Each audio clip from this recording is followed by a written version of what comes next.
ungindo sua moto, ungindo seu carro, pegando uma chave para a igreja orar pela chave da moto, acreditando que aquilo vai fazer com que a moto seja abençoada, seja protegida, seja lá o que for. Nós lemos na parábola do fariseu e do publicano. Muitos irmãos já devem conhecer essa parábola.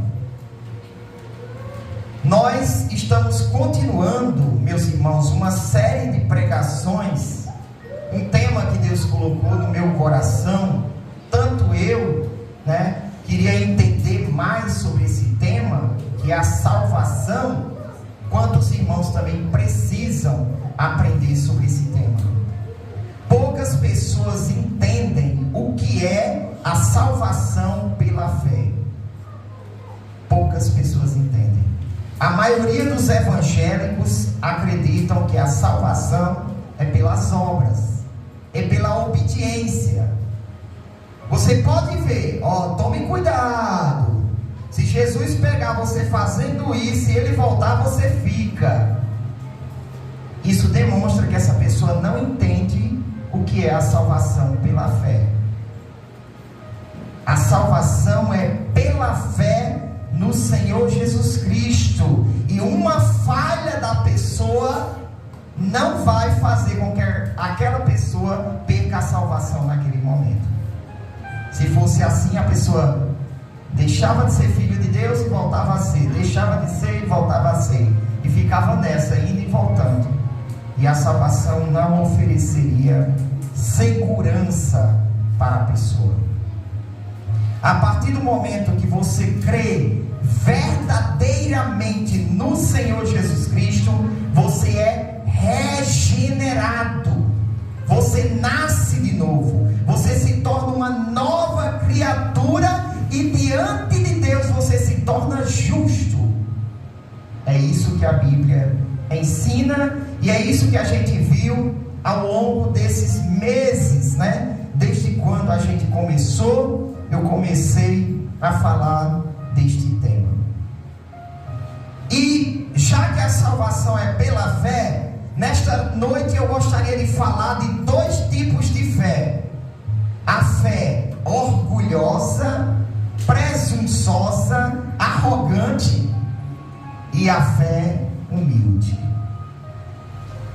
Por isso que a salvação é pela fé, porque a fé verdadeira deixa a pessoa humilde, ela se torna humilde, e quanto mais ela entende de Deus, quanto mais ela conhece a Cristo, mais humilde ela se torna. Por que falar desses dois tipos de fé? A fé orgulhosa e a fé humilde. Porque nem toda confiança vem da fé verdadeira. Só porque uma pessoa é confiante de algo, não quer dizer que aquela pessoa tem a fé verdadeira. Tiago diz que até os demônios creem, e eles creem tanto que estremecem. Está lá em Tiago 2,19.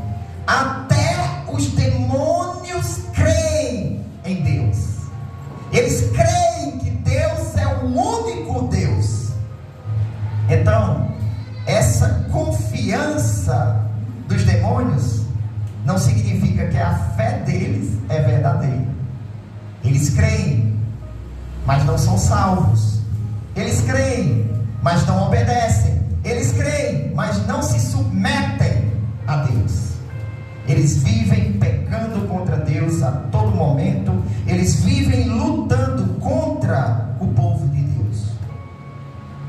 E existem pessoas que não confiam no que Deus prometeu. Aí é ruim, irmãos. É incredulidade. Quando você não confia no que está escrito aqui na Bíblia Sagrada, você é incrédulo. Incrédulo. E você está chamando Deus de mentiroso. Você não confia no que Deus disse. Então você está dizendo: Senhor, eu não acredito muito no que o Senhor está dizendo, não. Eu não acredito na palavra do Senhor, não. Então você está desconfiando de Deus. Ser incrédulo é chamar Deus de mentiroso. É chamar Deus de mentiroso. Só que existem também pessoas que confiam fortemente naquilo que Deus não disse. Elas acreditam em coisas que Deus nunca falou, que Deus nunca prometeu. E elas dizem: eu tenho fé, porque eu acredito 100% nisso. Eu acredito que vai ser desse jeito. Mas Deus não prometeu. Então essa fé é uma fé orgulhosa. É uma fé orgulhosa. A fé orgulhosa é quando você acredita fortemente, confia fortemente naquilo que Deus não prometeu. Você diz: ah, mas vai ser desse jeito. Ok, mas a palavra de Deus diz o quê? A palavra de Deus diz o que a respeito disso? Não, a palavra de Deus não diz, mas eu tive uma experiência. Eu vi anjos. Eu vi em sonhos. Não. Se a palavra de Deus não diz, você não deve confiar nisso. Ah, mas é a tradição da minha igreja. É a tradição desde pequeno. A minha igreja acredita nisso. Mas não está de acordo com a Bíblia. Então essa fé não é uma fé verdadeira. A fé verdadeira, ela se baseia naquilo que Deus prometeu, naquilo que Deus disse. Não adianta você dizer: ah, eu tenho uma convicção, eu tenho certeza, eu tenho fé que isso vai acontecer. E se Deus não quiser que aconteça? Não vai acontecer. Então essa sua confiança é orgulho. Orgulho. Você tem que se submeter à vontade de Deus. Senhor, se o Senhor quiser, faz isso. Eu imploro, Senhor, faz isso, Senhor. Eu te peço, Senhor, se for da tua vontade, Senhor. Porque se não for da vontade de Deus, não vai acontecer. Não vai acontecer. A palavra de Deus diz em Hebreus 11:1 que a fé a fé é o firme fundamento das coisas que se esperam. Coisas que se esperam. O que são as coisas que você espera? São as coisas que Deus prometeu na Bíblia. Então você tem uma firme confiança naquilo que Deus disse na palavra. Aí é fé. Você confiar fortemente naquilo que está escrito na Bíblia Sagrada. Por isso que Martinho Lutero disse: só a Escritura, somente as Escrituras. Somente as Escrituras é infalível, é inerrante, é a palavra de Deus. A fé é o firme fundamento das coisas que se esperam e a prova das coisas que não se veem. Quando a palavra de Deus fala de coisas que não se veem, está falando de coisas espirituais que são invisíveis. Não significa dizer que se você acreditar em ET, e se sua fé for muito grande, o ET vai passar a existir. Não vai, porque não existe. Não existe. As coisas que se não veem na Bíblia são coisas reais, que são espirituais, são invisíveis, e você não vê, mas elas existem. E a fé faz com que você confie plenamente nessas coisas, coisas que ainda não existem na realidade aqui, na sua frente, mas existem no mundo espiritual. A fé verdadeira, ela está baseada no que Deus disse. Ela está baseada na palavra de Deus. Paulo disse assim: olha, nós não colocamos a nossa atenção nas coisas que se veem, porque as coisas que se veem são temporais. Colocamos a nossa atenção nas coisas que se não veem, porque as coisas que se não veem são eternas. As coisas espirituais são eternas. O seu coração deve estar nessas coisas, coisas eternas, coisas que têm valor eterno, coisas que estão nas escrituras sagradas, porque somente a palavra de Deus é infalível. É infalível. Aqui onde a gente leu, Jesus, depois de falar sobre a necessidade de orar e não desanimar, Jesus contou antes dessa parábola a parábola do juiz iníquo. E diz que Jesus contou essa parábola sobre o dever de orar sempre e nunca desfalecer e nunca desistir. Existe mais uma característica da fé orgulhosa, que é aquela fé que não sabe esperar em Deus. É uma fé que não é perseverante. É uma fé que eles dizem: eu determino que vai acontecer desse jeito e vai. É uma fé orgulhosa. Quem é o homem para determinar alguma coisa? Quem sou eu? Quem é você para determinar alguma coisa? Você sabe o que é a vontade de Deus? Você conhece toda a vontade de Deus? Às vezes você quer muito algo e você acha que aquilo é bom, mas às vezes Deus não quer, porque Deus vê tudo. Deus vê tudo. Então, essa fé que diz: eu determino que tem que acontecer logo, que tem que acontecer naquela hora, também é uma fé orgulhosa. Jesus disse que você tem que orar sempre e nunca desfalecer, em Lucas 18:1.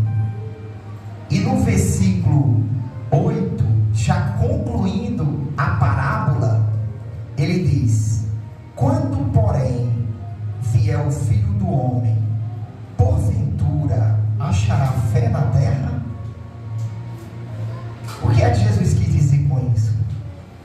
Quando eu voltar, será que eu vou encontrar pessoas que oram e não desfalecem?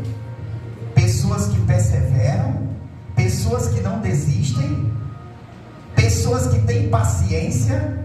Pessoas que suportam a minha vontade? Porque às vezes você vai orar uma vez, 2 vezes, 3 vezes, vai passar 1 ano, 2 anos, e aquilo que você quer não vai sair do jeito que você quer. Mas você tem que aprender a permanecer firme, confiando que Deus é amoroso, que Deus cuida de você. Então, a fé orgulhosa, ela acredita naquilo que Deus não disse, ela confia e vive de acordo com isso. Esses dias eu vi uma mulher falando sobre a série The Chosen, e ela disse: é Jesus purinho. Aí eu comentei lá embaixo: meu Deus, que idolatria! Que idolatria! As pessoas estão olhando para o ator e estão tendo um sentimento de que o ator é Jesus mesmo. Sem contar que aquela série, ela tem muitas heresias. Naquela passagem da mulher do fluxo de sangue, Jesus cura ela. E sabe o que Jesus disse para a mulher? Você me abençoou. A mulher abençoou Jesus. Brincadeira um negócio desse?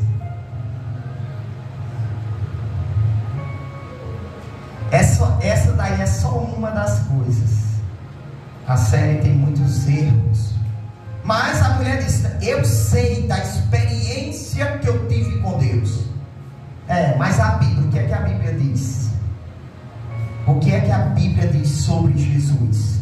Não é a sua experiência, não é a tradição, não é como você foi ensinado, é o que a Bíblia está dizendo. Se fugir daí é uma fé orgulhosa, é orgulho humano, é soberba. É soberba. Da mesma forma, se você quer determinar as coisas, está procurando uma fé que você diga, faça isso, me faz, seja assim, seja, aí você também está procurando uma fé orgulhosa. Geralmente essas pessoas que dizem que determinam, são pessoas orgulhosas, que acham que têm um poder especial, que acham que são servos de Deus acima dos outros. Aqui Jesus, na parábola do fariseu e do publicano, ele desmascara a falsa confiança dos fariseus. No início diz assim, aqueles que confiavam em si mesmos, crendo que eram justos. Eles acreditavam nisso. Acreditava que era justo diante de Deus. O fariseu, ele acreditava que era justo. Por quê? Por causa dos seus atos religiosos. Se a gente for ver, os fariseus praticavam orações, esmolas, jejuns. Eles jejuavam 2 vezes por semana. Toda semana eles faziam isso, pelo resto da vida deles. Toda semana eles faziam isso. Está aí na parábola também. Eles oravam nas sinagogas, nas ruas, nas esquinas, davam esmolas. Jesus diz, tudo para serem vistos pelas pessoas. Por isso que Jesus chamou eles de hipócritas. Hipócritas. O que é uma pessoa hipócrita? É uma pessoa que por fora é uma coisa, mas por dentro é outra. Tem aparência de pessoas piedosas, pessoas boas, pessoas santas, mas dentro não fazem nada por Deus, fazem por si mesmo. Quando eles oravam, não é porque eles queriam clamar a Deus, suplicar, não. É porque queriam mostrar que eram devotos a Deus. Quando eles jejuavam, não é porque eles estavam afligindo a alma deles, se humilhando diante de Deus, não. Queriam mostrar devoção, consagração. Quando eles davam esmolas, não é porque eles amavam as pessoas. Eu estou muito preocupado com as pessoas. Não, é porque queriam se aparecer. Se aparecer, queriam se promover, queria que as pessoas vissem eles como grandes homens de Deus. Queriam honras, queriam aplausos. Até os ensinos dos escribas e fariseus eram ensinos rigorosos para demonstrar santidade. As pessoas admiravam eles. Eles gostavam de ser chamados de Rabi, Rabi. Gostavam das saudações, porque naquela época havia essa cultura daquele que tinha uma posição maior, o que tinha posição menor tinha que saudar primeiro. Tinha que chegar e dizer, paz do Senhor, Rabi. Se não fizesse isso, era uma ofensa. Eles amavam isso. E por isso, meus amados irmãos, eles se consideravam superiores e desprezavam aqueles que eram pecadores aos seus próprios olhos. Veja aí,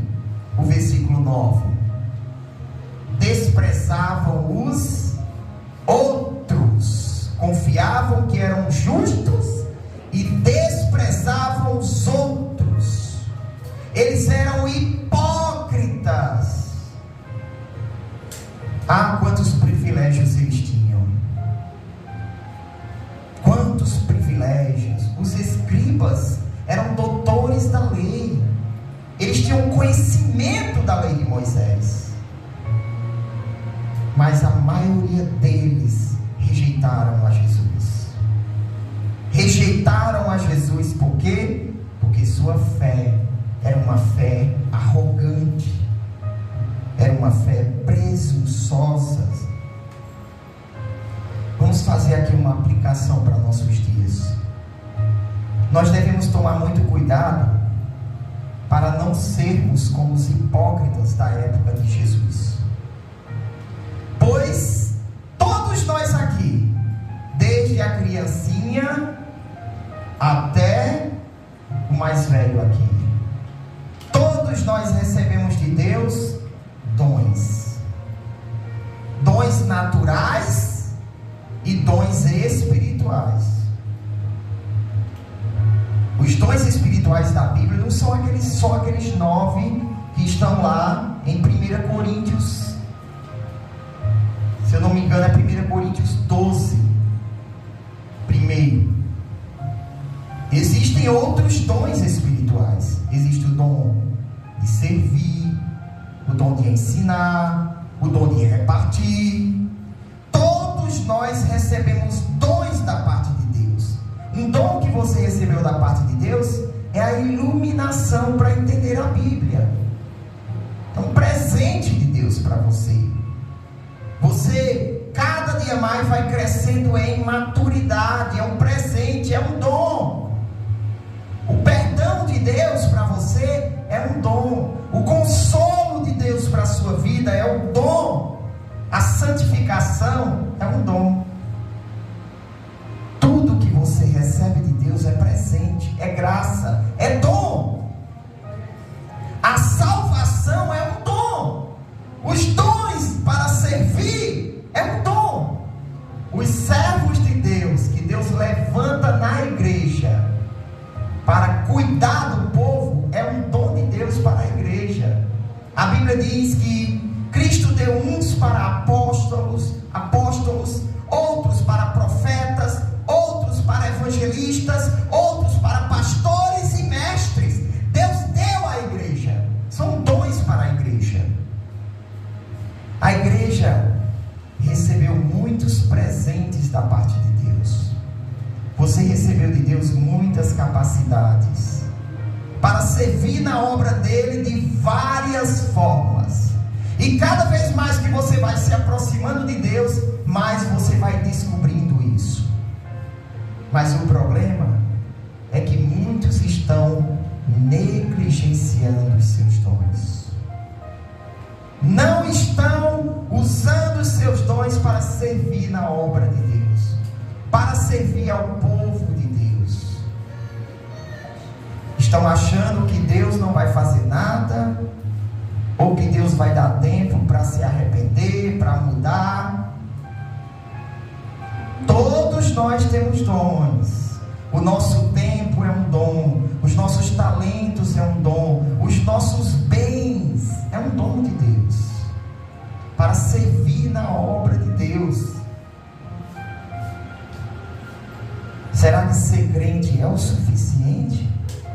E pior ainda é que muitos estão explorando os outros em nome da fé.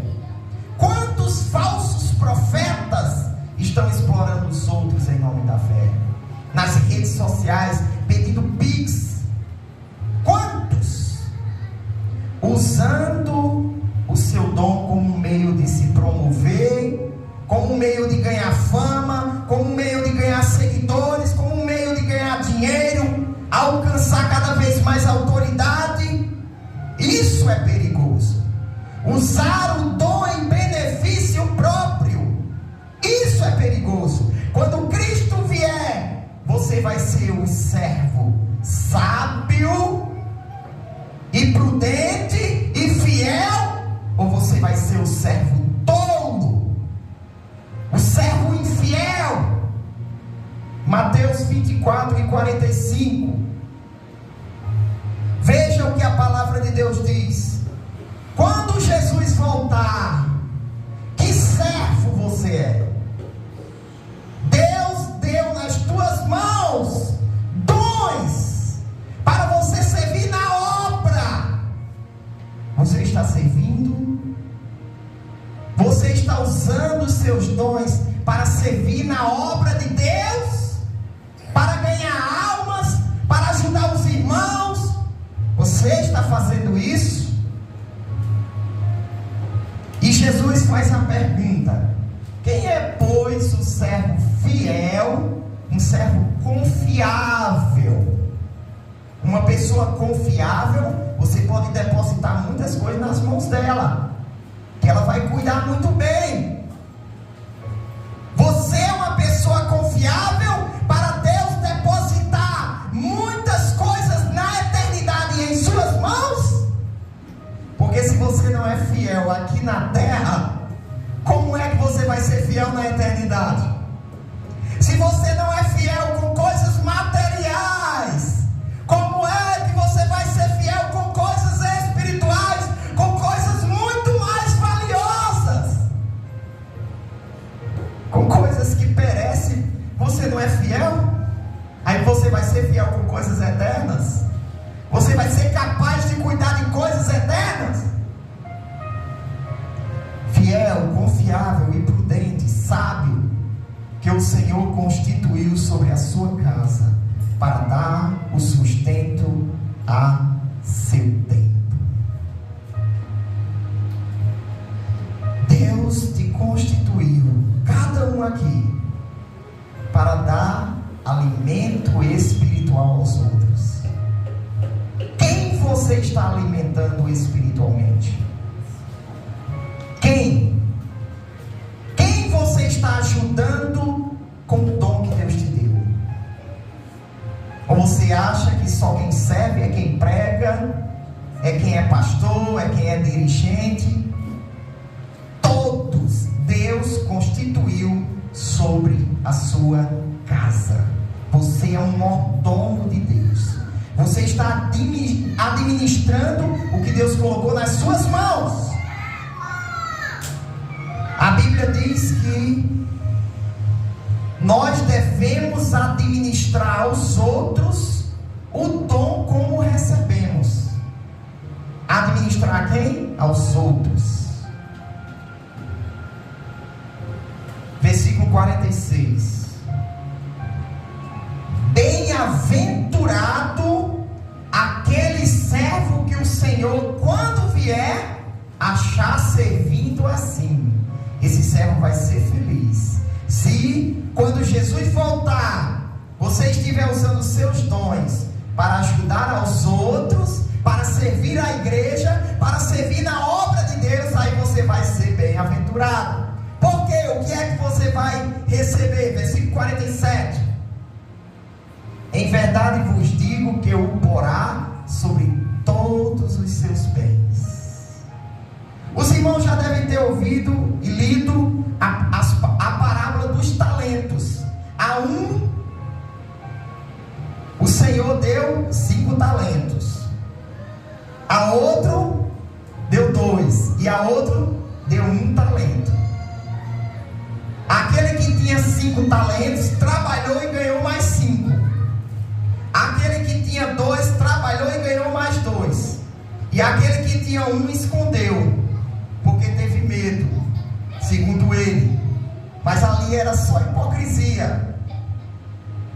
O interessante é que tanto que tinha 5 quanto que tinha 2 recebeu a mesma recompensa. Sabe por quê?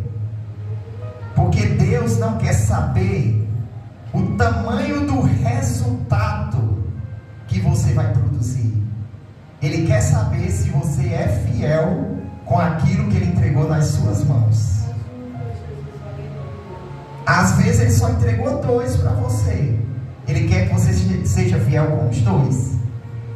A outra Ele entregou 5. Ele quer que aquele seja fiel com os 5.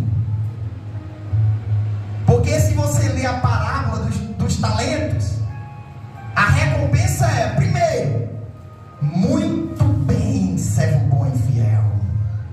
Ou seja, você recebe a aprovação de Deus. Um filho, quando recebe a aprovação do pai, o elogio do pai, ele fica muito feliz. Imagina você receber a aprovação de Deus. Muito bem, servo fiel. Muito bem. Primeiro você vai receber a aprovação. Depois você vai receber uma posição elevada. Sobre o pouco você foi fiel, sobre o muito te colocarei. Glória a Deus, aleluia. Deus vai te recompensar. Se você trabalhar para Deus, o seu trabalho na obra do Senhor não é em vão. Deus é fiel para te recompensar. Glória a Deus. Pode evangelizar no trabalho, pode evangelizar na escola, pregue a palavra de Deus e Deus vai te recompensar. Fale de Jesus para as pessoas e Deus vai te recompensar. Ajude quem está necessitado e Deus vai te recompensar. Ore e se consagre pelos outros e Deus vai te recompensar. Aprovação de Deus, posição e alegria. Muito bem, servo bom e fiel. Sobre o pouco foste fiel, sobre o muito te colocarei. Entra no gozo do teu Senhor. Entra na alegria que Deus vai te dar. Entra na eternidade. Entra na paz e tranquilidade. Meus irmãos, se Deus foi poderoso para criar essa terra, com todas as suas riquezas e belezas, imagina como será na eternidade. Imagina como será na eternidade. Mas, 48. Porém, se aquele mau servo disser consigo: o meu Senhor tarde virá, eu posso aproveitar um pouco. Quantos estão dizendo isso? Eu posso aproveitar um pouco, Deus não vai fazer nada, Deus vai me dar mais tempo. Olha o que esse servo mau disse: não, o Senhor está demorando para voltar. Então o que é que eu vou fazer? Eu vou fazer a vontade da carne. Veja o próximo. E começar a espancar os seus conservos. Começou a espancar, a explorar, a maltratar os outros. Quando você deixa de servir aos outros com o seu dom, você está maltratando. Aquela pessoa poderia ser consolada por você, e por você se deixar esfriar na fé, você não vai conseguir consolar. Sem contar também que quando a gente se esfria, a carne assume o controle, e a gente faz muita coisa na carne. Esse servo começou a viver uma vida mundana, a beber, a festejar, além de não mais servir aos seus conservos, os que eram servos com ele, começou a explorar eles. O que era para dar para os outros, ele ficou para ele. Ficou para ele.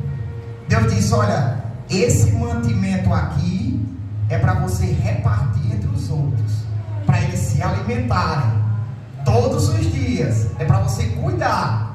Aí você diz: não, vou pegar esse mantimento, vou ficar tudo para mim e vou me alimentar com ele.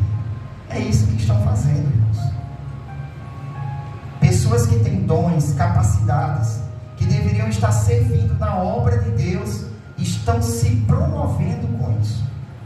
Quantos cantores famosos aí que têm dons naturais para cantar, que estão enriquecendo,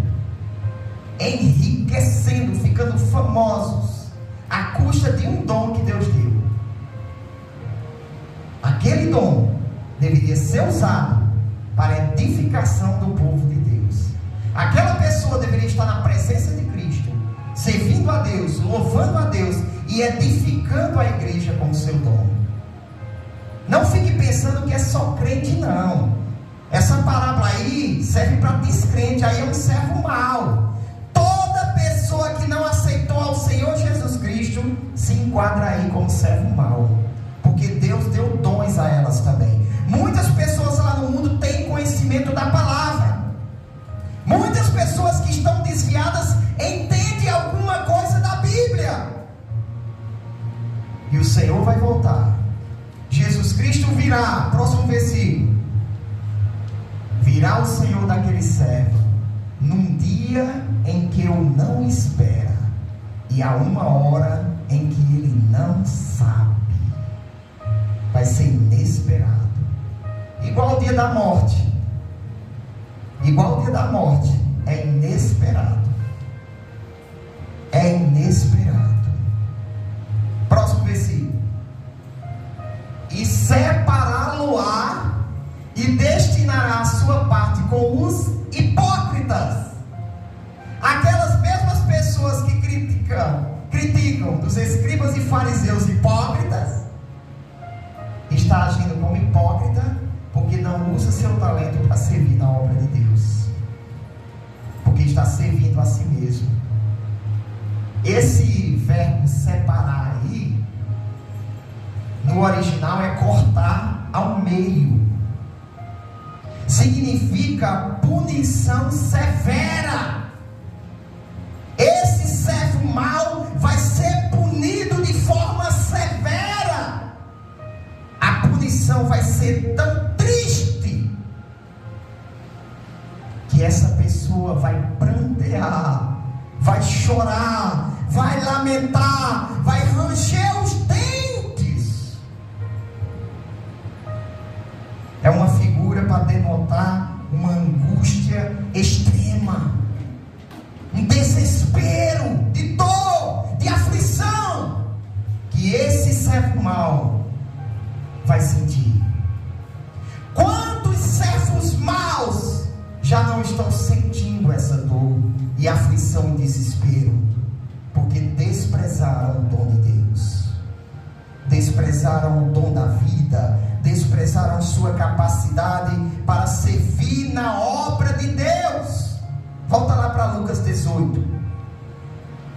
Então, na parábola do fariseu e publicano, nós vemos duas classes: os fariseus, que juntamente com os escribas, os doutores da lei, os escribas eram os mestres da lei.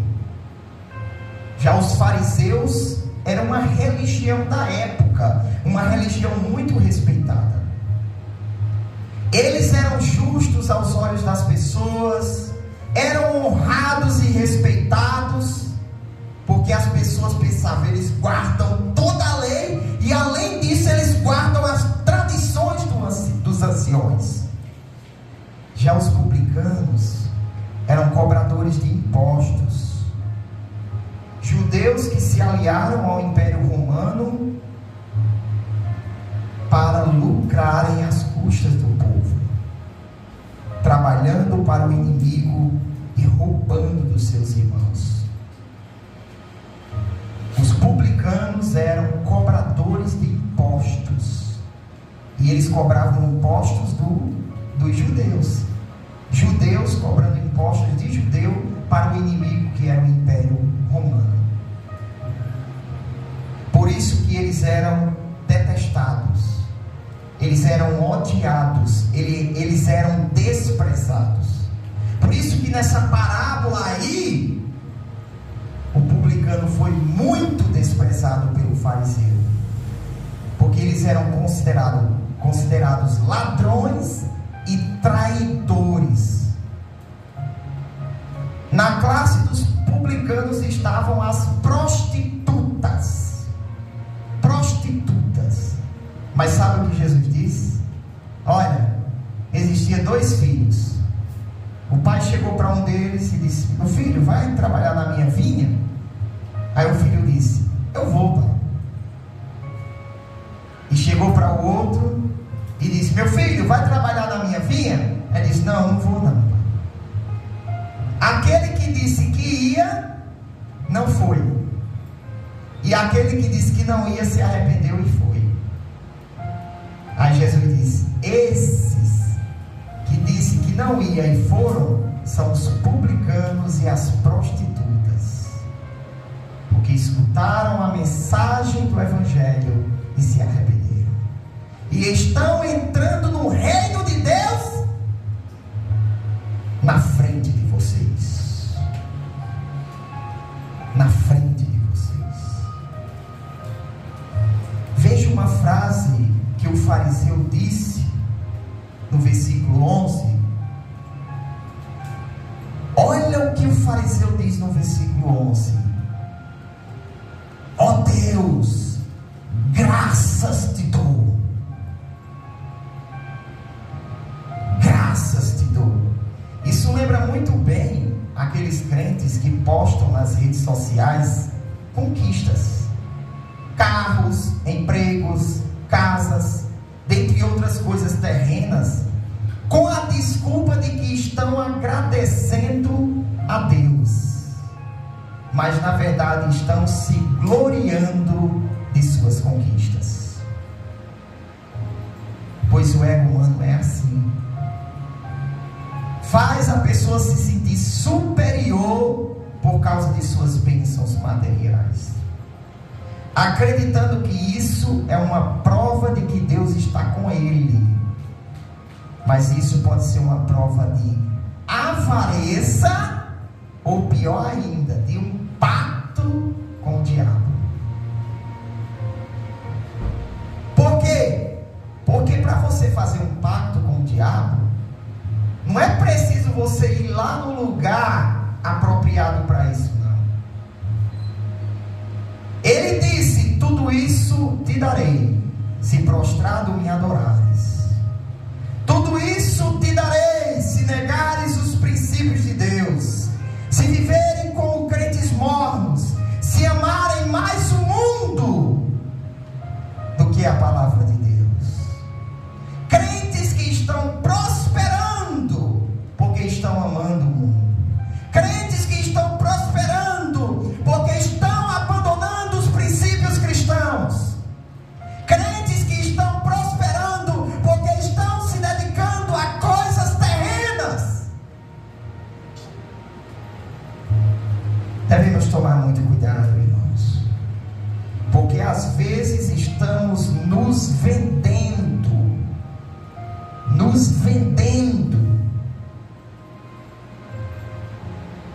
Uma aplicação aqui, para a gente concluir. Os irmãos já devem ter ouvido falar, eu já falei aqui sobre o movimento de batalha espiritual. Eles falam sobre espíritos territoriais que habitam em cidades, em regiões, em edifícios, em casas, e você tem que expulsar daquele lugar. Tem que expulsar de uma casa, tem que expulsar de um objeto. Eles acreditam em objetos ungidos, como amuletos, que ganham uma bênção especial, uma consagração espiritual para atrair graça, proteção ou poder divino. Igual a muitos crentes que estão fazendo hoje, ungindo sua moto, ungindo seu carro, pegando uma chave para a igreja orar pela chave da moto, acreditando que aquilo vai fazer com que a moto seja abençoada, seja protegida, seja lá o que for, como se precisasse disso. Eles acreditam em maldição hereditária, que os pecados cometidos pelos ancestrais podem afetar gerações futuras, trazendo consequências negativas. Até mesmo crentes, eles acreditam que podem ser amaldiçoados. Mas a palavra de Deus diz que não. Diz que se você crê, você é bendito como o crente Abraão. Você é abençoado como o crente Abraão. Quando você crê no Senhor Jesus Cristo, aceita Jesus, toda maldição é quebrada. Toda maldição é quebrada. Eles creem que crentes podem ser oprimidos e possessos por demônios. Meus irmãos, que crença é essa? Eles creem que pobreza e doença são causas espirituais. Pode ser pobreza, pode ser coisa de demônio, doença pode ser coisa de demônio. Existem exceções na Bíblia de pessoas que tinham espíritos malignos e tinham alguma enfermidade no corpo, mas nem toda doença é demônio. Nem toda doença é pecado. Nem toda doença é falta de fé. Nem toda doença é desobediência. Eles acreditam que devem consagrar objetos, carros, motos, casas para obter proteção espiritual, para dedicar algo a Deus. Ó Deus, eu estou dedicando ao Senhor, então eu vou consagrar. Para purificar o objeto. Para purificar, porque pode ter um demônio ali alojado no objeto. Para atrair bênçãos. Mas o que é que a Bíblia diz? Olha para a vida de Jó. Veja Jó 1:10. Tudo era abençoado na vida de Jó. Jó não precisou consagrar nada, porque ele era temente a Deus, ele era fiel a Deus, e Deus já abençoou tudo que era dele. Não precisa apresentar moto, não precisa apresentar carro, não precisa ungir casa, não precisa fazer nada. Se você é um crente fiel a Deus, tudo já está consagrado a Deus, tudo já está ungido, tudo já está protegido. O diabo não toca no que é seu, se Deus não permitir. Veja a versão NAA, irmão Cícero. Tudo era abençoado, a família de Jó, os seus filhos, os bens materiais que ele possuía, tudo que ele fazia, Deus abençoava. Tudo era abençoado por Deus, tudo. Olha o que o diabo falou, tentando acusar Jó. Versão NAA, Nova Almeida Atualizada.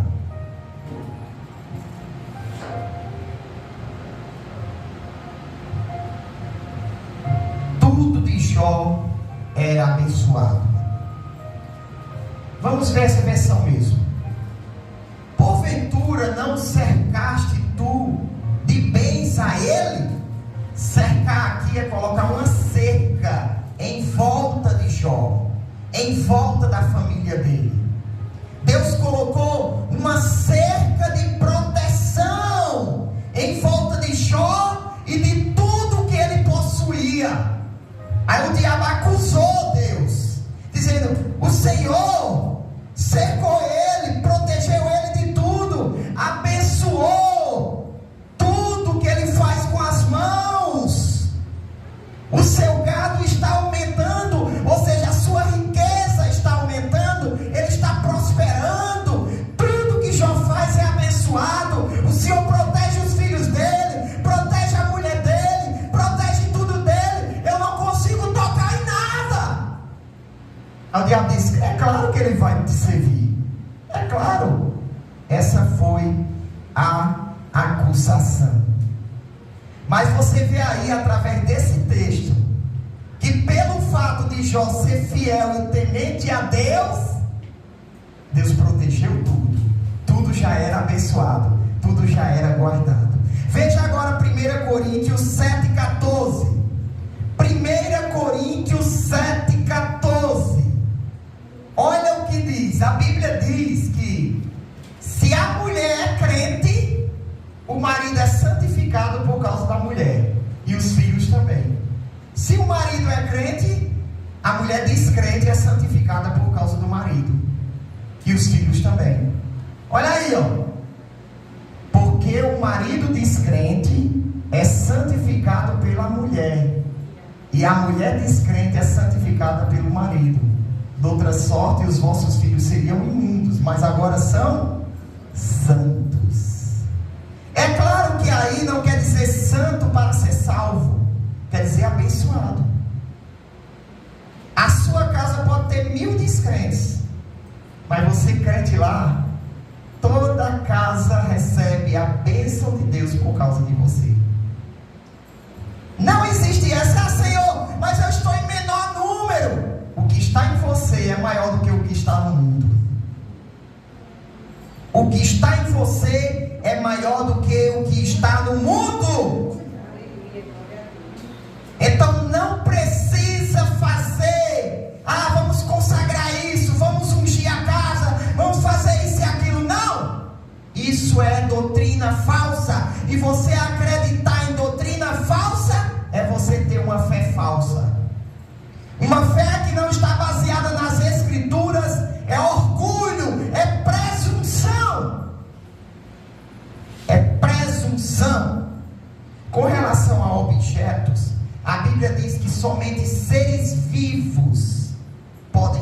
possessos por demônios. Seres humanos, a gente vê, olha aí o texto de Jó. Não é verdade que tu mesmo puseste uma cerca ao redor dele, da sua casa e de tudo que ele tem? Está vendo? Deus colocou uma cerca. Quando você aceita o Senhor Jesus Cristo, Deus coloca uma cerca em volta, protegendo você e os seus.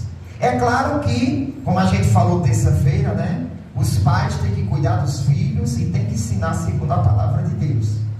Porque se os pais não cooperam com Deus, eles não estão entregando seus filhos a Deus.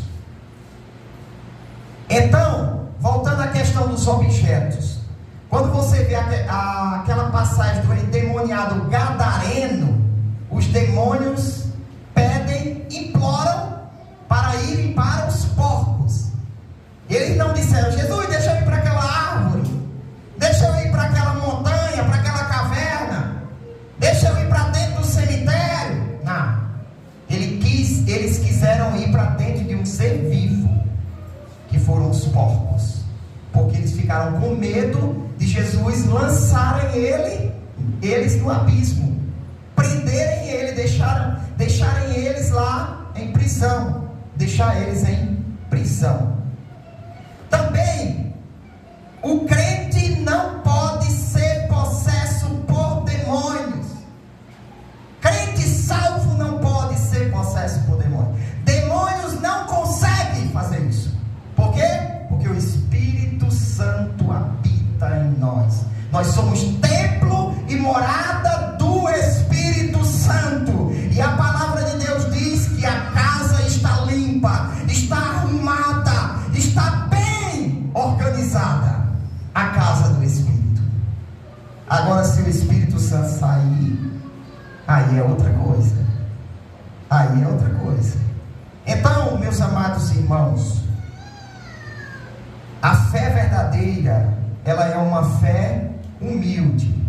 E a única forma, guarde isso, a única forma de você ter uma fé sincera, uma fé verdadeira, é uma fé baseada na Bíblia Sagrada.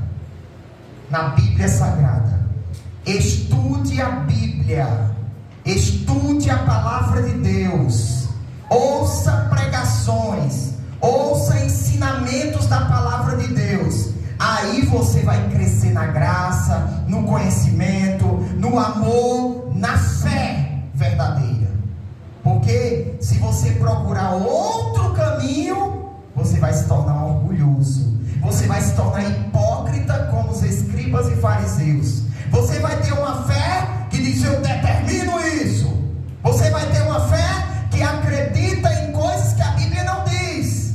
Como essa baboseira aí da batalha espiritual, do movimento de batalha espiritual, que fala um monte de coisas, um monte de heresias que estão contra a palavra de Deus. A fé verdadeira, ela se baseia na palavra de Deus. Amém?